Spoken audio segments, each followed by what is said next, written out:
Hey guys, here in Sicily this week, I've got a quick sales lesson for you, but let me give you some background before I begin. First of all, in Italy, and I've had work meetings the entire week, but spending the weekend here in Sicily, and it's been a wonderful place to visit, even if just for a few days. Now, here in Sicily, you have a lot of ancient Greek temples and a lot of ancient Greek civilization was based here. Most people think of ancient Greece, they think of, obviously the Greek Isles, but they established quite the civilization. They colonized ancient Sicily back between 600 and 200 BC. And there is a little valley on the southern end of Sicily. I went there today. It's called the Valley of the Temples, and most of these temples were reconstructed in the last 100 years.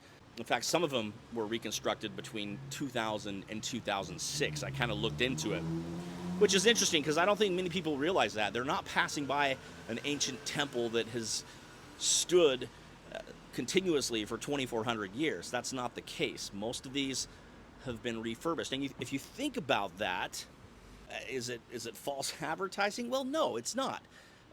In many cases, the archaeologists have gotten involved and they've reconstructed these things exactly as they were, the exact specifications, even though in some cases they're only 20 or 30 years old.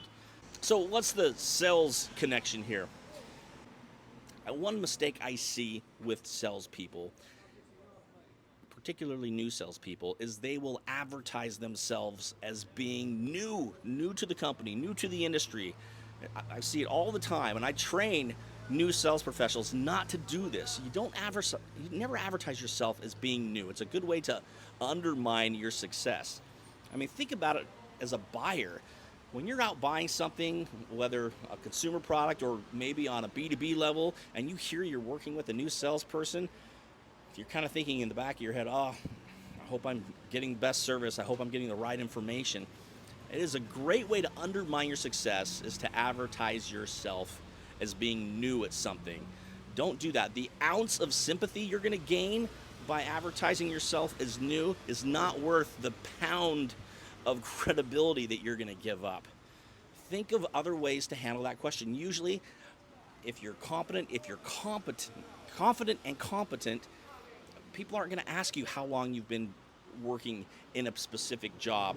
And if they do, you can tell them, hey, I've been in the industry for X amount of time. You don't want to lie, but a very important thing is don't undermine yourself or advertise the fact that you're new. I mean, here in visiting these ancient Greek temples, and none of them say that, reconstructed in 2002. No. In fact, I bet the vast majority of people passing by these temples today don't realize that they're built within the last few decades. They probably think they're walking by something that's an ancient temple that's been standing for 2,500 years when that's really not the case. But it doesn't make a difference. It's still an authentic experience coming here. And for most of the time in the B2B sales world, it doesn't matter how new you are at something. It matters how competent you are and how good of questions you're asking and how good of service you're providing. Can you make the sell? So anyway, sales tip for the day. Hope it's helpful. Thanks.